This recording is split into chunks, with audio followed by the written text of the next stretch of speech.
There is a moment often late at night, when everything finally goes quiet, when you realize the hardest part of your life isn't what's happening around you. It's what's happening inside your mind. Nothing is falling apart right now. No disaster is unfolding. And yet your heart feels tight, your thoughts won't stop racing, and peace feels impossibly far away. What if the thing stealing your happiness every single day isn't your problems, but the way you worry about them? What if the constant tension you live with has never protected you, only drained you? And what if the life you've been waiting for doesn't begin when everything is fixed, but when you finally understand something most people never do? This is not a story about avoiding responsibility. It's a story about releasing a burden you were never meant to carry. And the truth waiting at the end may completely change the way you live. Stay with this message until the very end. If this resonates with you, please subscribe to Buddhism in every moment to support the channel and help us continue creating calm, healing, and deeply meaningful videos for you. Worry rarely arrives as a crisis. It doesn't crash into your life or announce itself with urgency. It settles in quietly and then it stays. It becomes the background noise of your days. You wake up already thinking about what could go wrong. You move through responsibilities with a tight chest, as if something is always slightly off. Even when things are going well, your mind scans for the next problem, the next risk, the next thing that could undo the fragile sense of stability you're holding on to. And slowly, without realizing it, worry becomes normal. This is the silent weight so many people carry in modern life. Not dramatic suffering, not visible breakdowns, but a constant mental tension that never fully releases. You function, you smile, you do what needs to be done, yet inside, your mind rarely rests. Worry disguises itself as responsibility, as intelligence, as care. You tell yourself that worrying means you're prepared, that staying alert keeps you safe, that thinking ahead is what responsible adults do. But beneath that reasoning is a deeper truth that's harder to face. Worry has become a habit, not a necessity. It is the habit of living in the future while your life passes quietly in the present.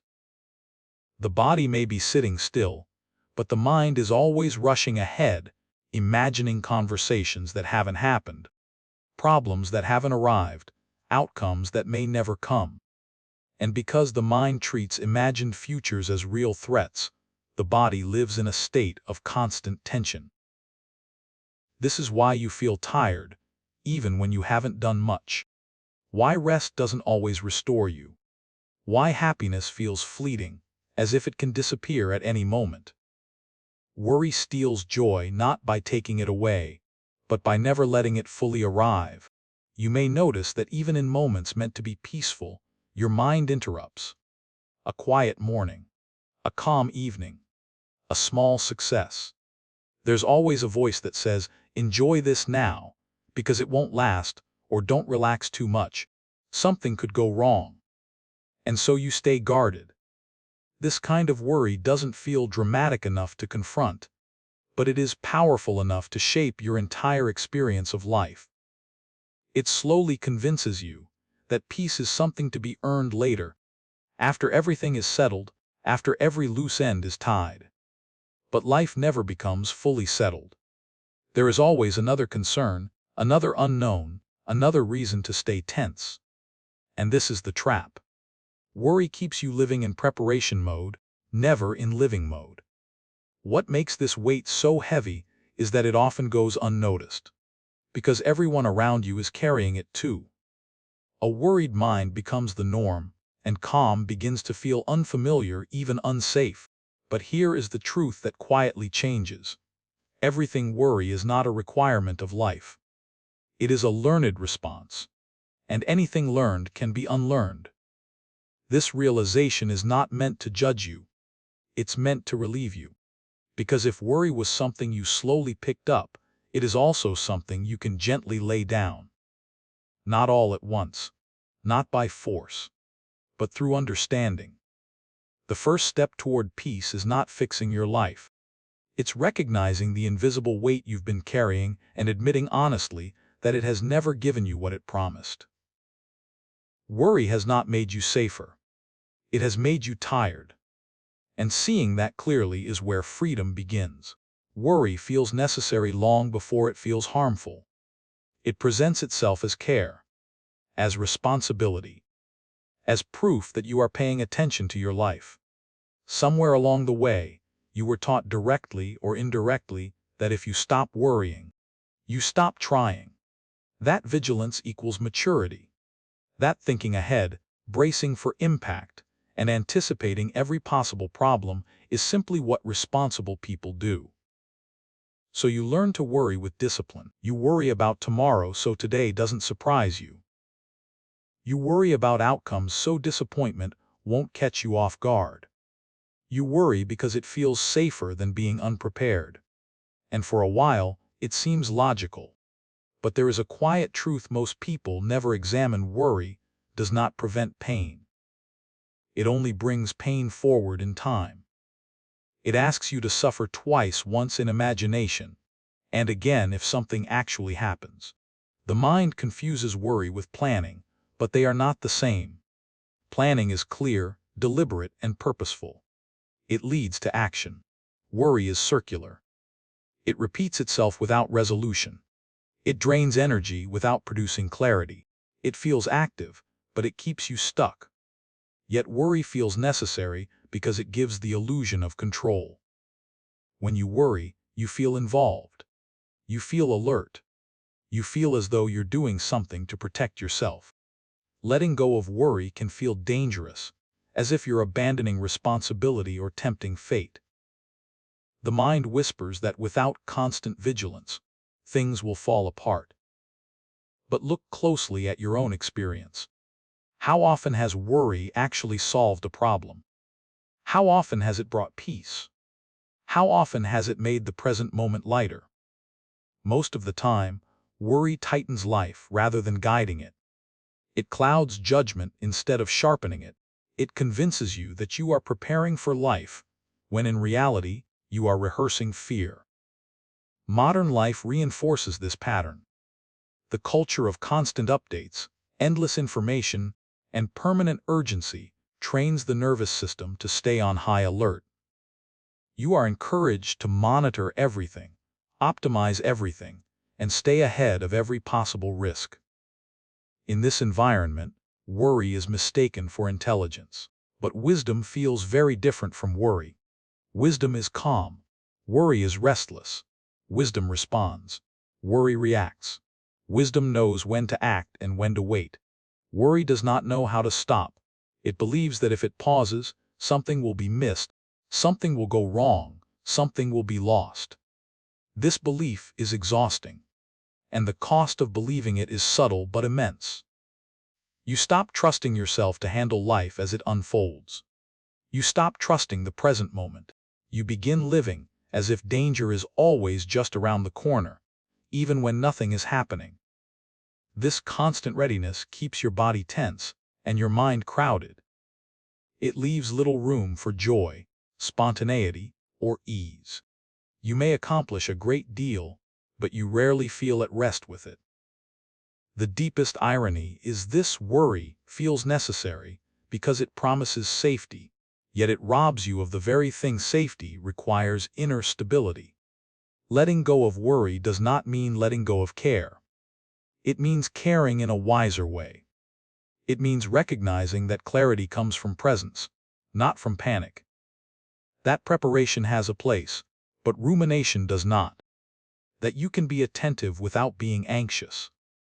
When you begin to see this difference, worry loses some of its authority. You realize that you don't need to carry constant tension to live responsibly.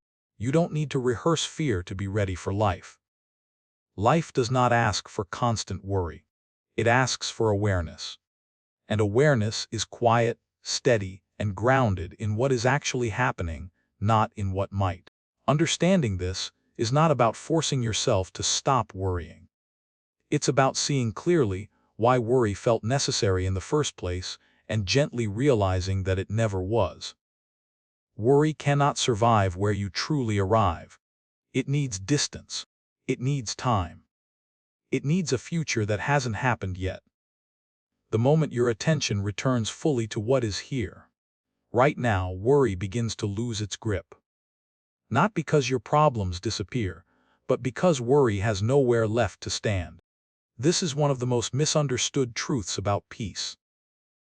People believe peace comes when life settles down, when uncertainty ends, when answers finally arrive. But peace has never depended on certainty. It depends on presence, and presence exists only now. The present moment does not threaten you the way the future does. It does not demand that you solve your entire life. It does not overwhelm you with endless possibilities. It simply asks you to be here, to notice what is real instead of what is imagined. Right now, your breath is moving without effort. Right now, your body knows how to sit, stand, or rest. Right now, you are not inside the future your mind keeps projecting. Worry collapses when you see this clearly. The nervous system understands something the thinking mind gets safety is experienced in the present. When attention stays anchored here, the body relaxes because it no longer feels chased by imagined danger. Muscles soften. Breathing deepens. The constant alertness fades. This is why worry feels relentless when your mind lives ahead of your life. You may notice that even when nothing is wrong, tension remains. That's because worry doesn't respond to circumstances, it responds to time. It lives in what if, not in what is. And the longer your attention stays there, the more real those imagined futures feel. But when you gently bring attention back, something changes. You stop multiplying suffering. The present moment may contain discomfort, uncertainty, or sadness. But it is usually manageable. What overwhelms you is not the moment itself, it is the weight of tomorrow, next week, next year, all pressing down at once. Presence removes that weight. It does not require silence, isolation, or perfect conditions. You can return to the present in the middle of a busy day, in the middle of noise, in the middle of uncertainty. It begins with a simple recognition: this is what is happening now. Not what might happen. Not what should happen. Not what you fear could happen. What is happening now? When you meet the present honestly, without trying to escape it or improve it immediately, clarity begins to emerge. You see what actually needs your attention and what doesn't. You stop reacting to imagined problems and start responding to real ones. This shift is subtle but powerful. Worry loses its urgency because it can no longer convince you that everything must be handled at once. You begin to trust that life unfolds one moment at a time, and that you only need to meet the moment you are actually in. The present moment is not perfect, but it is honest. And honesty is calming. When you return to now, again and again, you build a quiet confidence. Not the confidence that everything will work out exactly as you hope, but the confidence that you can be here with whatever arises. That you do not need to run ahead of life to survive it. Worry feeds on distance. Peace feeds on presence. And the more often you choose to come back, the more you realize something simple and profound: you were never meant to live everywhere at once. You were meant to live here. And here is where worry finally begins to fade. There is a moment of quiet freedom that arrives when you realize something simple, yet life-changing: you are not the voice in your head. For most of your life, you may have lived as if every thought deserved your trust. When worry spoke, you listened. When fear imagined a future, you followed it there. When the mind judged, criticized, or warned, you assumed it was protecting you, and so you learned to obey your thoughts as if they were facts. But thoughts are not facts. They are movements of the mind. The mind is a storyteller by nature. It narrates, predicts, compares, and interprets. It tries to make sense of the world by turning experience into language. This ability is useful, but when left unchecked, it becomes the source of endless suffering. Worry begins as a single thought. A small sentence appears. What if something goes wrong? Another thought follows. Then another. Soon, a full story forms. The mind fills in details, outcomes, emotions. And before you realize it, your body is reacting to a future that exists only in imagination. Nothing has happened, yet everything feels urgent. This is how thoughts quietly take control, not through force, but through familiarity. Because the voice sounds like you assume it is you. Because the thoughts arrive automatically, you believe they must be true. But notice this carefully. If you can observe a thought, it cannot be who you are. There is something within you that notices the thought. That awareness, the quiet witness, is not anxious. It is not rushing ahead. It is not panicking. It is simply present, watching the mind move. This awareness is where peace lives. The moment you step back and observe a thought instead of merging with it, its power weakens. You begin to see thoughts as weather rather than destiny. Some are dark, some are loud, some pass quickly, others linger. But none define the sky itself. When you identify with every thought, you live at the mercy of mental noise. Your mood rises and falls with each story. Your sense of self becomes fragile, constantly shaped by inner commentary. But when you learn to observe thoughts, you regain stability. This does not mean stopping thoughts or replacing them with positive ones. That effort only creates another struggle. Instead, it means allowing thoughts to appear without granting them authority. A worried thought can arise and you can let it pass. A fearful image can appear and you do not have to follow it. A self-critical voice can speak and you do not have to believe it. This space between thought and belief is where freedom begins. You start responding instead of reacting. You choose which thoughts deserve your energy and which can be released. You stop turning every mental event into a personal crisis, and slowly, something shifts. The mind becomes less aggressive because it no longer has to shout to be heard. The body relaxes because it is no longer responding to imagined threats. You begin living from clarity rather than mental habit.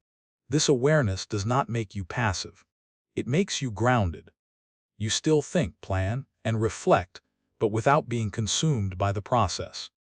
Thoughts become tools instead of masters. The deepest relief comes when you realize that you don't need to fix your mind to find peace. You need to stop mistaking it for who you are. You are not your worries. You are not your fears. You are not the stories your mind repeats. You are the one who notices them. And from that place of noticing, life feels lighter. Not because challenges disappear, but because you are no longer trapped inside every thought that passes through you. When you stop believing everything your mind says, space opens. And in that space, calm becomes possible not as an idea, but as a lived experience. This understanding does not come all at once. It deepens with practice, with patience, with gentle awareness. But each time you step back and watch your thoughts instead of following them, you weaken worry's grip. And that is how peace quietly takes root. There is a kind of suffering that does not come from what happened, but from how fiercely you resist it. You argue with reality in quiet ways. You replay moments and wish they had unfolded differently. You tighten inside when life does not follow the path you imagined. Even when the present moment is manageable, the mind whispers that it should not be this way, that something is wrong, that you must fix it before you can relax. This inner resistance is exhausting. Acceptance is often misunderstood because it sounds passive, almost dangerous, as if it asks you to give up or tolerate what should never be tolerated. But acceptance is not surrendering your values, your effort, or your intelligence. It is surrendering the fight with what already exists. Pain is unavoidable. Suffering is optional. Pain comes from loss, change, uncertainty, and limitation. These are part of being human. Suffering comes when you add a second layer. This shouldn't be happening. I can't handle this. Life must change before I can be at peace. That second layer is resistance, and it multiplies pain. Acceptance is the moment you stop adding that second layer. When you accept, you are not saying that what happened is good or fair. You are saying, this is what is happening now. That simple honesty changes your relationship with the moment. The body relaxes because it no longer has to fight reality. The mind quiets because it is no longer trying to rewrite the past. Resistance keeps you trapped in an inner war. Acceptance ends the war. There is a strange calm that follows acceptance, not because everything is resolved, but because you stop wasting energy denying what is already true. In that calm, clarity appears. You begin to see what can actually be changed and what cannot. You stop reacting blindly and start responding wisely. Acceptance creates space for intelligence. When you resist, your options narrow. You feel cornered. You rush decisions. You act from fear. But when you accept, your options widen. You can pause. You can choose. You can move forward without panic. This is why acceptance is not weakness. It is emotional maturity. A mature mind does not demand that life conform to its preferences before it allows itself to be steady. It understands that steadiness is what allows meaningful action to emerge. You cannot act wisely while fighting the present moment. You can only act wisely once you have fully met it. Acceptance also brings compassion, especially toward yourself. You stop judging yourself for feeling what you feel. You stop measuring your healing against an imagined timeline. You allow yourself to be human without turning that humanity into a problem. This compassion is not indulgence. It is fuel. When you accept yourself as you are in this moment, tired, uncertain, imperfect, you stop wasting energy on self-criticism. That energy returns as resilience, as patience, as the quiet strength to continue. Acceptance does not make life smaller. It makes you larger. It gives you the capacity to hold complexity without collapsing, to live with unanswered questions without anxiety, to experience discomfort without being defined by it. When you stop resisting the present, you stop living in constant conflict. The mind becomes a partner instead of an enemy. The body feels safer. The heart softens. This is the foundation of peace. Not because life finally gives you what you want, but because you stop demanding that life be different before you allow yourself to breathe. Acceptance does not erase pain. It removes the struggle around pain. And in that removal, something gentle but powerful takes its place.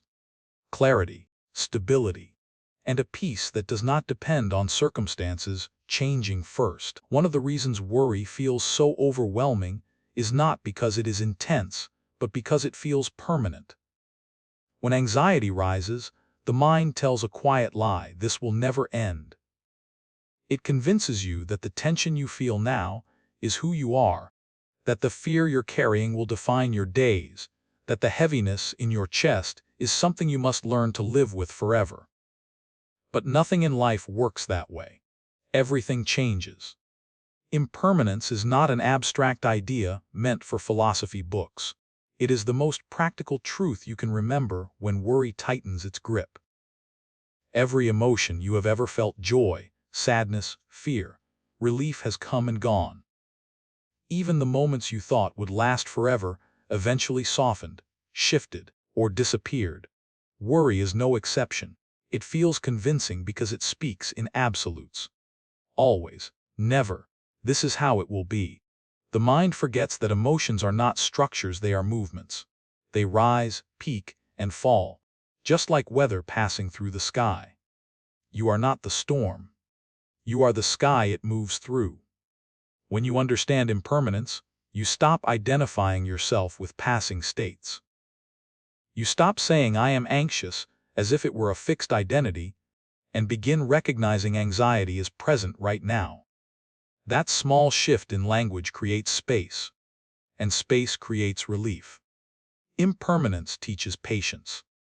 Instead of panicking when worry appears, you learn to stay with it gently, knowing it cannot remain forever. You don't need to force it away. You don't need to fix yourself. You only need to allow the process to unfold. This patience changes everything.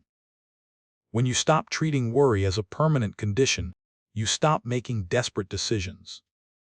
You stop rushing to escape feelings that were never meant to trap you. You stop measuring your worth by how quickly discomfort disappears. Impermanence also brings humility to the mind. The mind loves to predict. It loves to believe it knows how things will unfold. But impermanence reminds you that the future is not a continuation of the present. Just because something feels heavy now does not mean it will remain heavy. Just because clarity is absent now does not mean it will never arrive. Life is not static. It is constantly reshaping itself. When worry tells you that you are stuck, impermanence whispers that you are moving even when it doesn't feel that way. Growth often happens beneath the surface, invisible until suddenly it isn't. Emotional seasons pass just as surely as physical ones do. Remembering this does not make you passive. It makes you resilient. You stop fighting feelings and start allowing them to complete their cycle. You trust that emotions know how to move if you don't block them with fear. You allow yourself to be human without turning temporary states into permanent stories about who you are. This understanding brings a quiet strength. You no longer need to demand relief immediately. You can breathe inside uncertainty. You can hold discomfort without being defined by it. You can tell yourself the truth. Gently and honestly, this will change. Impermanence does not promise that life will always feel good. It promises that life will never feel only one way. And that promise is deeply comforting. When worry arises, you can meet it with less fear, because you know it cannot stay forever. You stop giving it the power of permanence. You stop building your identity around a passing experience. You become someone who can endure without hardening. Impermanence teaches you to trust time not as something to fear, but as something that heals naturally when you stop interfering. And in that trust, worry loosens its grip. Not because you defeated it, but because you stop believing its most convincing lie. Nothing stays. Not fear, not tension, not even this moment. And remembering that is often enough to help you breathe again. Much of your worry comes from carrying responsibilities that were never truly yours. You try to manage outcomes.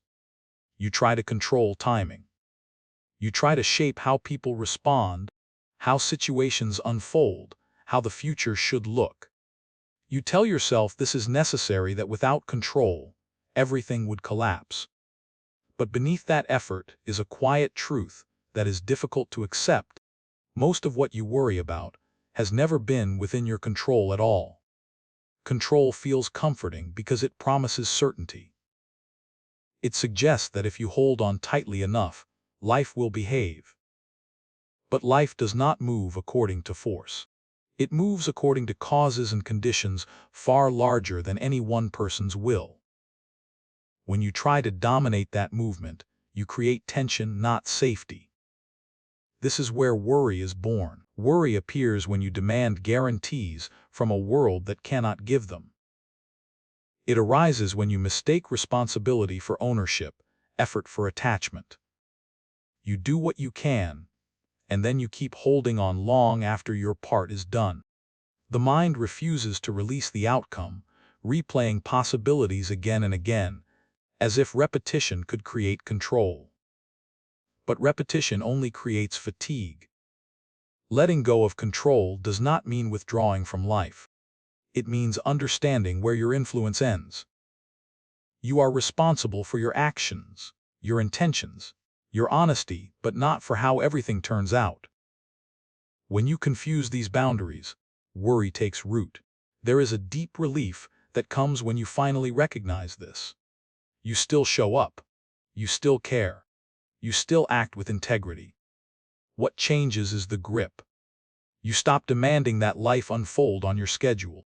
You stop measuring your worth by outcomes you cannot command. You stop believing that tension is the price of responsibility. In doing so, you reclaim an enormous amount of energy. This energy returns as clarity. When you are no longer obsessed with controlling results, your mind becomes sharper. You see options you missed before. You respond more skillfully because you are not clouded by fear. Decisions become cleaner because they are rooted in presence rather than desperation. Control narrows your vision. Trust expands it.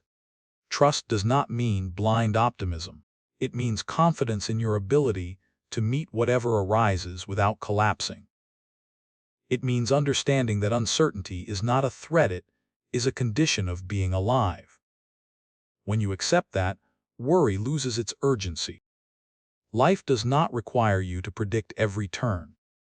It requires you to stay awake for the one you are in. Letting go of control also brings humility. You begin to see yourself not as the architect of everything, but as a participant in something much larger. This humility is not diminishing, it is freeing.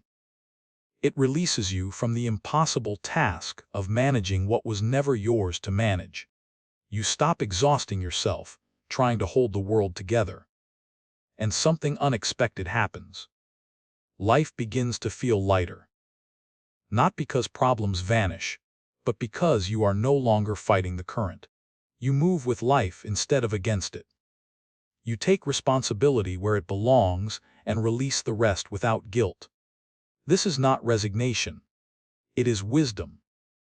When you let go of control that was never yours, worry loosens its grip naturally. There is no battle, no force, just understanding.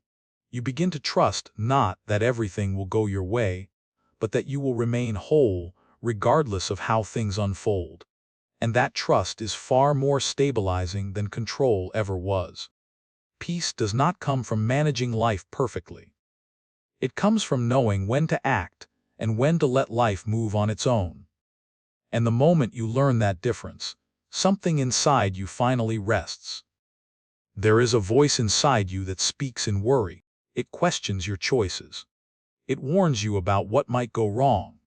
It reminds you of every mistake, every possibility of failure, every reason to stay tense and alert. And for a long time, you may have believed this voice was your enemy, something to silence, fight, or push away. But that voice was never trying to hurt you. It was trying to protect you the only way it knew how. Worry does not arise from weakness. It arises from care, from the part of you that learned early on that the world can be unpredictable, that disappointment is painful, that being unprepared can hurt. The worried mind is not cruel, it is frightened. And when fear is met with harshness, it only grows louder. This is why self-criticism never dissolves anxiety. It feeds it. When you tell yourself to stop worrying, the worried mind hears rejection. When you judge yourself for feeling anxious, the inner protector panics, believing it is failing at its job. And so it tries harder. It tightens its grip. It raises its voice. The cycle continues. True healing begins when you change the tone of the conversation inside yourself. Instead of fighting worry, you listen. Instead of shaming fear, you acknowledge it. You begin to speak to your anxious mind the way you would speak to someone who is overwhelmed, not with commands, but with reassurance. I see you. I know you're trying to keep me safe. It's okay to rest now. This gentle approach does not make worry disappear overnight, but it changes the relationship. And relationships, not force, are what shape the inner world. When you speak gently to your worried mind, something softens. The body relaxes because it no longer feels attacked from the inside. The nervous system begins to settle because it senses safety not from control, but from compassion. Self-compassion is not indulgence. It is regulation. It teaches your system that it does not need to stay on high alert to survive. That mistakes can be handled. That uncertainty does not equal danger. That you are capable of meeting life without constant vigilance. This gentleness also brings honesty. When you stop judging your fear, you can finally hear what it is trying to say. Sometimes worry points to exhaustion, not danger. Sometimes it signals a need for rest, not more thinking. Sometimes it simply wants acknowledgement before it can step aside. By listening instead of resisting, you allow the message to complete itself. This is how worry transforms. It no longer needs to shout because it has been heard. It no longer needs to repeat itself because it has been acknowledged. And slowly, the intensity fades not because you forced it away, but because you responded with understanding. Speaking gently to your worried mind also changes how you treat yourself in moments of struggle. You stop measuring your progress against impossible standards. You stop expecting yourself to be calm, confident, and certain at all times. You allow yourself to be human without turning that humanity into a flaw. This kindness creates resilience. A harsh mind fractures under pressure. A compassionate mind bends without breaking. When difficulties arise, you meet them with steadiness rather than panic. You recover faster because you are not fighting yourself on top of everything else. The worried mind does not need to be silenced. It needs to be reassured. And when you learn to offer that reassurance to yourself, from within you discover a quiet truth. The voice that once kept you anxious can become a voice of care rather than fear. Peace does not come from eliminating worry. It comes from changing how you relate to it. When you speak gently to your worried mind, you create an inner environment where calm can return naturally. And in that environment, happiness no longer feels fragile. It feels safe enough to stay. For many people, happiness has been placed just out of reach. It sits somewhere in the future after things settle down, after problems are solved, after life finally becomes manageable. You tell yourself that once you feel less anxious, once circumstances improve, once the weight lifts, then happiness will arrive. Until then, you wait. You postpone joy as if it were a reward you must earn. But life keeps moving. Days pass. Moments come and go. And happiness, always postponed, quietly fades into an idea rather than a lived experience. This is one of the deepest misunderstandings about happiness. Happiness is not the absence of difficulty.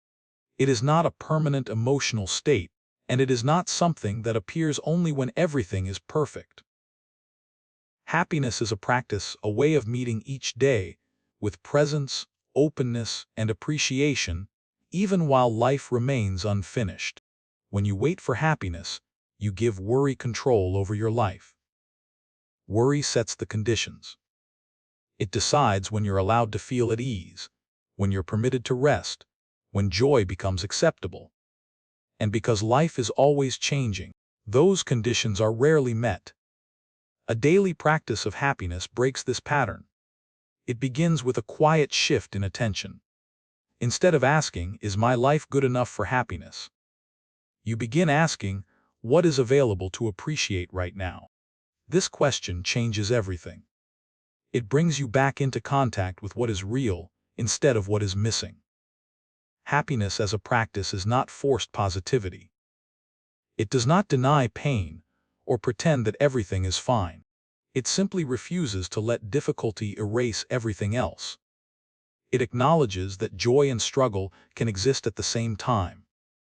You can feel uncertain and still notice warmth. You can feel tired and still appreciate stillness. You can feel worried and still recognize moments of peace. These moments may be small, but they are real. And when you learn to notice them, they begin to shape your inner world. A daily happiness practice also teaches you to slow down. Much of joy is lost not because it isn't present, but because you move past it too quickly. You rush through experiences without allowing them to land. You multitask through moments that could nourish you. You're physically present but mentally elsewhere. When you slow down even briefly, you allow happiness to register. You let moments complete themselves. A deep breath, a quiet pause, a sense of being here. These are not insignificant experiences. They are the building blocks of a life that feels worth living.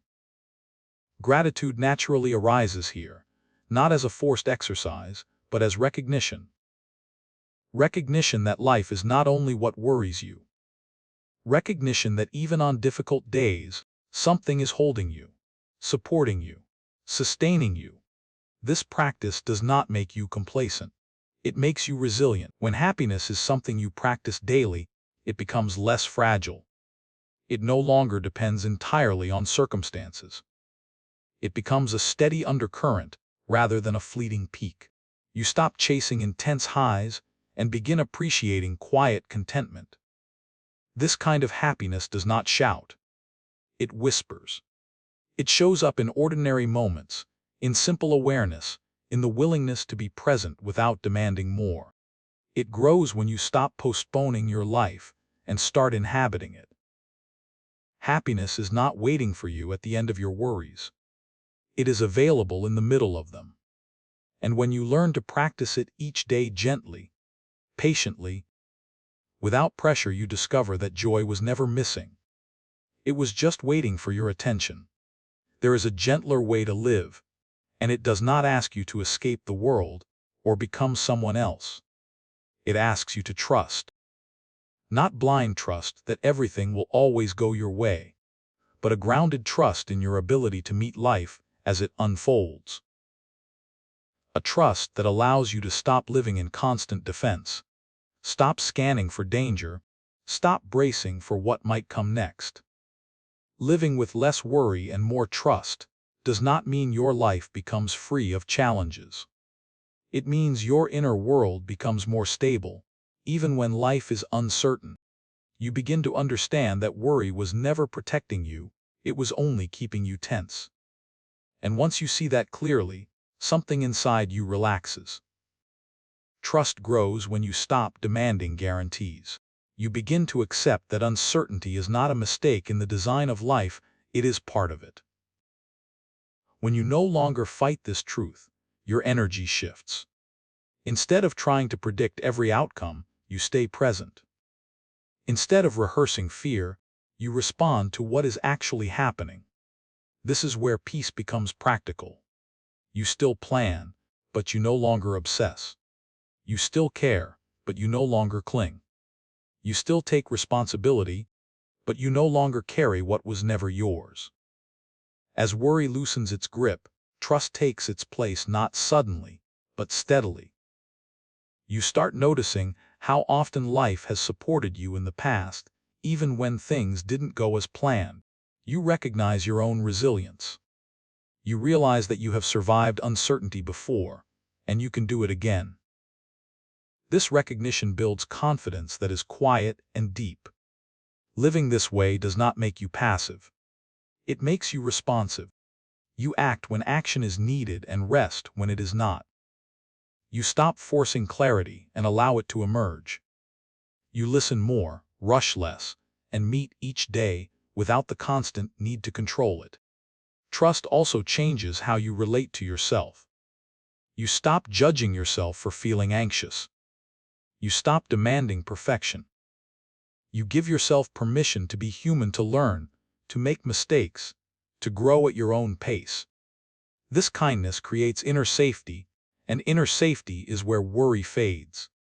Life begins to feel less like a test and more like a conversation. A conversation where you speak through your actions and listen through your awareness. Where you don't need to have everything figured out to participate fully. Where you can move forward without dragging fear behind you. This way of living does not promise ease at every step. It promises honesty, presence, and resilience, and those qualities create a life that feels grounded rather than frantic.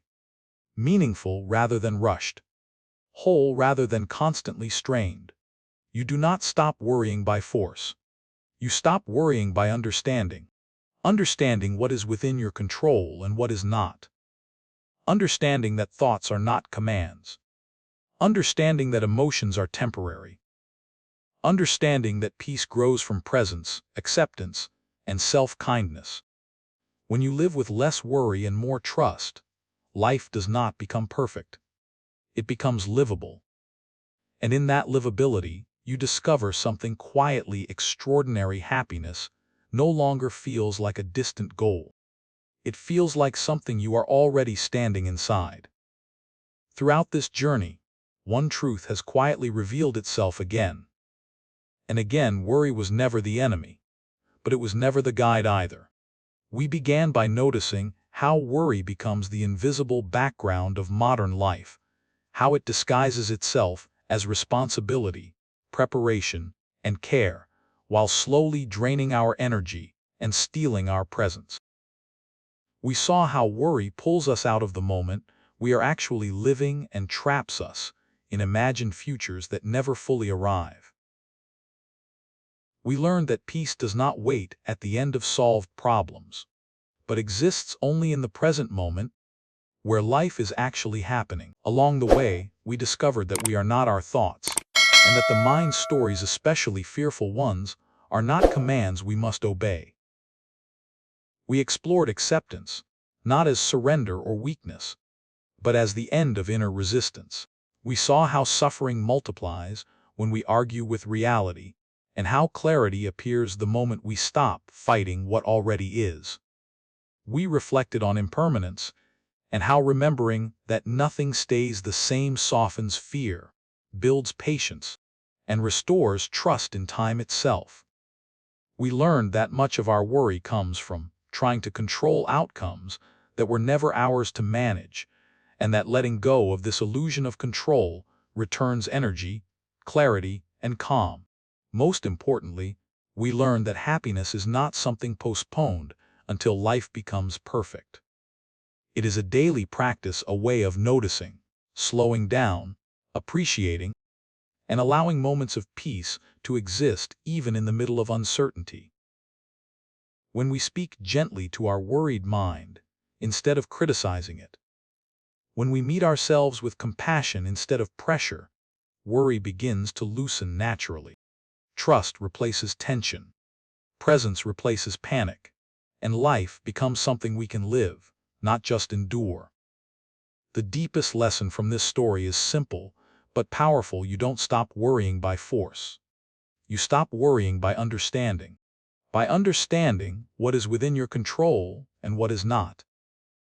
By understanding that thoughts are temporary, emotions are impermanent, and uncertainty is not a threat, but a condition of being alive. Peace grows when you stop demanding guarantees from life and start trusting your ability to meet whatever comes with awareness and kindness.